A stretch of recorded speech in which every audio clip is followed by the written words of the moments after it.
আছি তোমার সাথে মামুন হক এগিয়ে চলো মামুন হকের আগমন শুভেচ্ছার স্বাগতম শুভেচ্ছার স্বাগতম মামুন হকের আগমন মামুন হকের আগমন শুভেচ্ছার স্বাগতম চাঁদপুরবাসীর পক্ষ থেকে লাল গোলাপ শুভেচ্ছা কর্মী সংগঠনের পক্ষ থেকে লাল গোলাপ শুভেচ্ছা লাল গোলাপ শুভেচ্ছা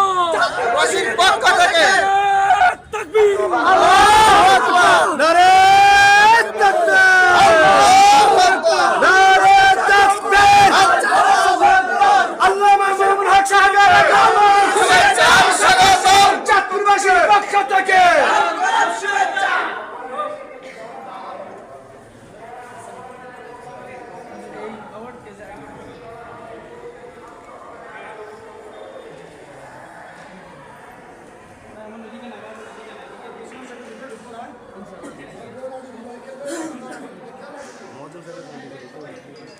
ভাই বাহিরে মানুষ সড়কে